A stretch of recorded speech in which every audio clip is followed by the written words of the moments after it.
자, 이제 실장의 그 알켄의 환원 반응으로 넘어가 보도록 합시다. 뭐 반응으로서는 이제 이론상에서는 처음인데요. 뭐 그렇게 복잡한 내용은 아닙니다.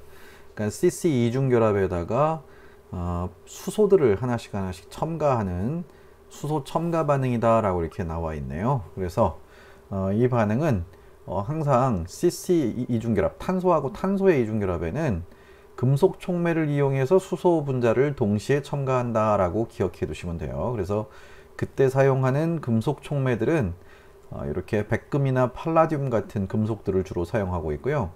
금속 촉매 표면에 수소 분자들이 일단 흡착이 먼저 돼야 돼요. 그래가지고 수소 분자들이 기본적으로 이런 촉매 표면에 이렇게 흡착이 돼 있는 상태에서 거기에 CC 파이 결합에 이렇게 분자들이 충돌을 하면서 이 촉매 표면에 충돌을 하면서 한쪽 방향으로 이렇게 수소들이 한 개씩 첨가가 돼서 결국에는 파이 결합이 없어지고 시그마 결합 두 개가 생성되는 이런 반응이 바로 수소 첨가 반응이다 라는 것만 잘 기억해 두시면 돼요. 그러니까 수소라고 하는 것도 결국엔 비금속 원소예요. 물론 비금속 원소들 중에서 가장 전기음 성도가 떨어지는 게 수소기는 한데, 이런 것들이 금속 촉매 표면에 이렇게 충돌을 하게 되면은, 금속 촉매 표면에는 금속은 어쨌든 자유전자라고 하는 그런 결합 형태로 반응이 아니라 결합이 되어 있는데, 그 자유전자는 워낙에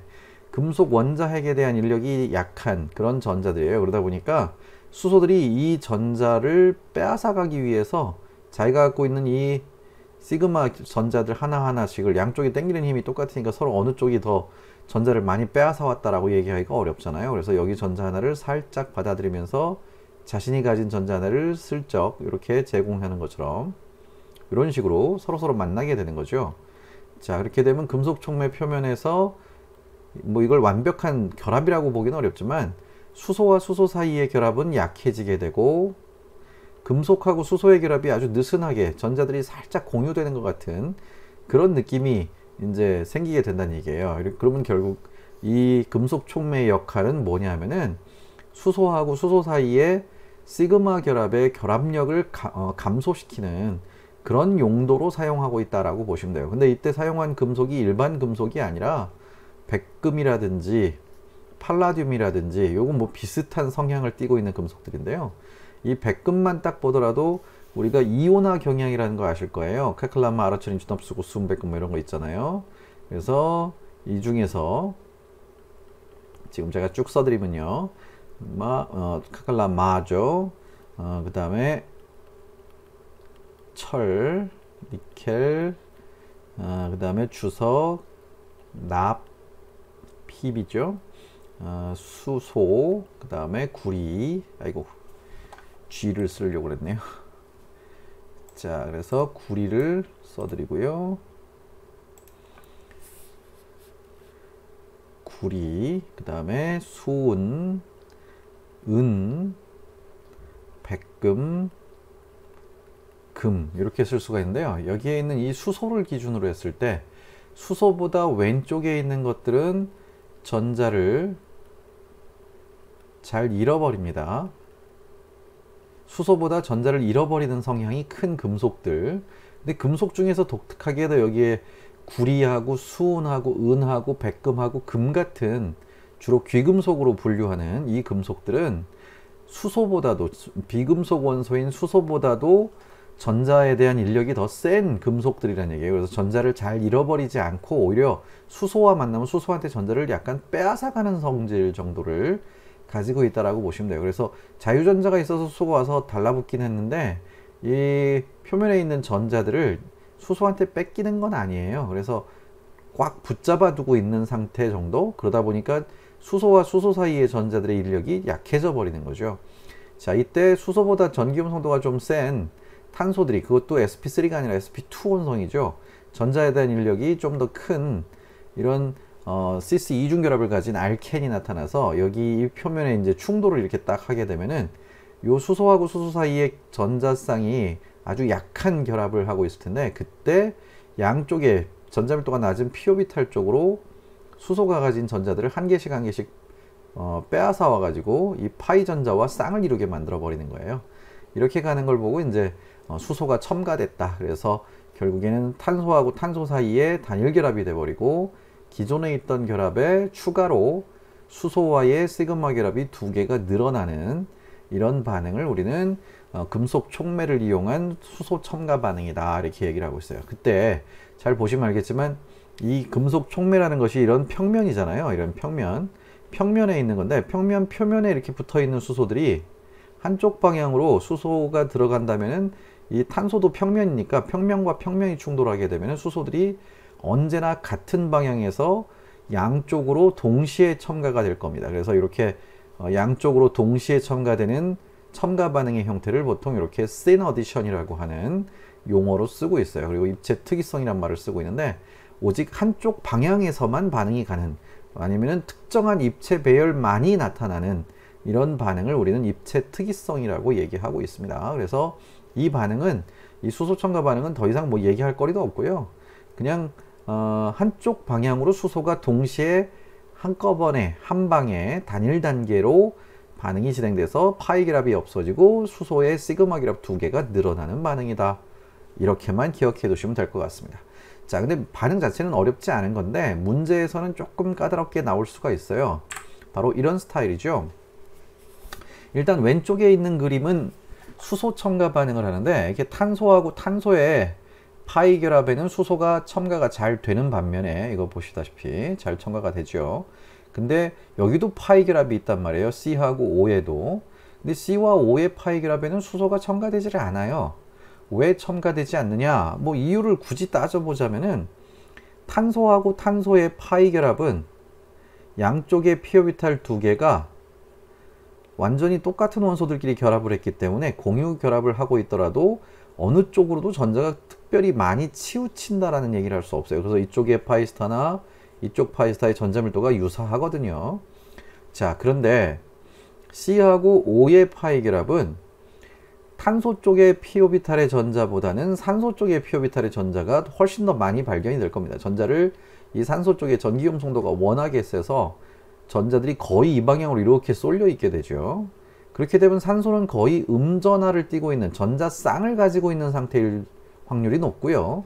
이 탄소 쪽에는 전자가 거의 비워져 있는 양전하를 띠고 있을 확률이 매우 높다라고 볼 수 있죠. 그런데 금속 촉매 표면에 아까 보셨던 대로 수소들이 이렇게 흡착이 돼서 자기들 사이의 결합이 매우 약해져 있다라고 한다면은, 이 수소와 수소의 결합은 홀전자 하나랑 홀전자 하나를 갖고 있는 것처럼 봐야지 어느 쪽이 마이너스고 어느 쪽이 플러스다 이렇게 보기는 굉장히 어려워요. 그래서 둘 다 전자들을 갖고 있는 개수가 거의 한 개씩 라디칼의 타입으로 이렇게 한 개씩의 홀전자를 갖고 있는 것처럼 봐야 되는데, 이 홀전자를 가지고는 이쪽 탄소로 들어가서 결합을 할 수도 없고요. 항상 결합이라고 하는 건 전자 쌍으로 있어야 되거든요. 홀전자를 가지고는 결합을 만들 수가 없고요. 또 반대로 여기는 전자가 채워져 있으니까 홀전자를 집어넣을 수도 없어요. 그러니까 이런 극성이 강한 결합에는 이런 금속 촉매 표면에 붙어 있는 수소들이 첨가될 수가 없다, 그 얘기를 하고 있습니다. 자, 그래서 CC 이중 결합에만 선택적으로 이렇게 수소 첨가가 일어날 것이다 하고 예상하시면 돼요. 그 밑에 것도 마찬가지죠. 이렇게 CC 이중 결합에만 수소가 첨가되고 있어요. 왼쪽에 있는 이 육각형 고리 구조는 벤젠고리라고 그래가지고, 이거는 우리가 보는 일반적인 알켄하고는 좀 성향이 다른 걸로 보셔야 돼요. 이 벤젠은 주로 방향족이라고 부르는 그런 작용기고요.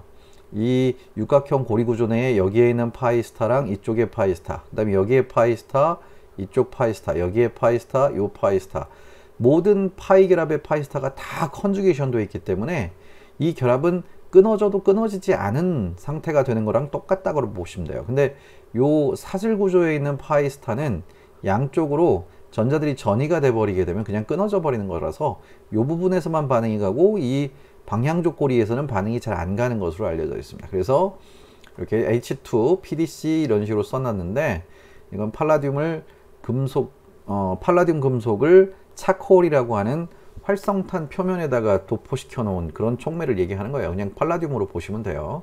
그래서 이렇게 하면은 요 사슬 구조에 있는 CC 이중 결합에만 수소가 첨가될 뿐이다, 그 얘기죠. 맨 밑에 있는 거 CN3 중결합도 역시 수소가 첨가되지 않고 이런 식으로 CC2 중결합에만 수소가 첨가된다 그런 얘기죠.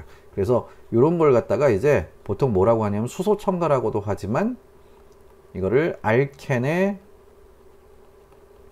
환원이라고도 얘기를 많이 합니다. 왜 환원이라고 하느냐면 유기화학은 전부 탄소를 기준으로 해요. 그래서 탄소의 산화수가 감소했다라는 의미로 이 환원이라는 표현을 쓰는 거죠. 탄소는 원래 지금 이 상태라고 본다면은 탄소가 3개 붙어 있으니까 같은 원자끼리 결합했을 때는 산화수가 제로예요. 근데 자기보다 전기음성도가 낮은 원자와 결합한 결합은 자신 쪽으로 잡아당기기가 쉽잖아요. 그래서 그때 산화수가 마이너스 값을 가지게 돼요. 근데 여기에 지금 산화수가 수소 하나 붙어 있으니까 요 탄소는 탄소와 결합한 거라서 마이너스 1 값만 가지게 되고요. 요 탄소에는 탄소들만 전부 붙어 있죠. 그러니까 여긴 제로예요. 그러니까 여기는 산화수가 제로, 여기는 마이너스 1인데 반응하고 나서 이 자리에 수소가 늘어난 거예요. 이렇게 수소들이 하나씩 추가된 겁니다. 자, 그렇게 되면은 요 수소 하나 추가되고 요 수소 하나 추가됐는데 이 자리가 마이너스 1이 됐고요. 여기는 마이너스 2가 돼 버렸네요. 그러니까 탄소의 산화수가 감소하는 반응이 바로 환원 반응이다. 이렇게 볼 수 있고요. 그래서 알켄의 수소 첨가 반응은 알켄의 환원이라고도 많이 표현을 하고 있습니다. 자, 그 다음에 이제 시험 문제에서는 주로 이렇게 오른쪽에 있는 이런 구조들을 많이 출제하고 있어요. 그래서 지금 보시다시피 이 CC 이중결합은 어차피 sp2 원성이니까 요 두 개의 탄소 주변에 있는 치환기들은 전부 평면에 있다는 얘기예요. 지금 여기 수소도 하나 생략되어 있는데 여기에 붙어 있는 요 수소까지도 다 같은 평면, 이 수소하고 요 탄소하고 이 탄소, 요 탄소까지는 같은 평면에 있고 이 평면에 대해서 위쪽으로는 이런 식으로 메틀기가 덩치가 큰 게 위쪽을 이렇게 딱 틀어막고 있고요. 여기에는 수소가 튀어나와 있으니까 이렇게 생략되어 있는 수소가 있죠. 이 수소들은 메틀기에 비해서 사이즈가 매우 작단 말이에요. 그럼 여기에 이 평면에 있는 파이 전자의 피오비타를 이렇게 수직하게 그려주셔야 되는데 그때 촉매 표면에 충돌할 때 이 분자가 이 방향으로 충돌하기에는 입체장애가 많이 걸린다는 얘기죠, 이게. 근데 아래쪽에서 충돌하는 거는 여기 수소가 워낙에 사이즈가 작으니까 비교적 충돌하기가 더 쉬워서 이 파이 결합의 평면 구조를 갖고 있는 파이 결합에 수소가 첨가되는 방향이 특정 방향으로 이렇게 한쪽이 더 우세해지고 반대쪽으로 가는 건 잘 나오지 않게 된다. 이런 문제들을 시험에서 대단히 많이 출제를 하고 있습니다. 그러니까 이런 걸 통해서 출발하는 물질이 어떤 모양을 갖고 있고 3차원적으로 어떤 배열을 가지고 있는지를 파악해서 그걸 통해서 생성물의 구조를 유추하는 이런 방식의 문제들이 제일 많이 출제가 되는 거예요. 그래서 거의 해마다 나온다고 보시면 돼요. 그래서 분자의 3차원적 구조들이 대단히 중요합니다. 여기까지가 이제 수소를 첨가하는 반응, 그거 하나를 소개를 했습니다.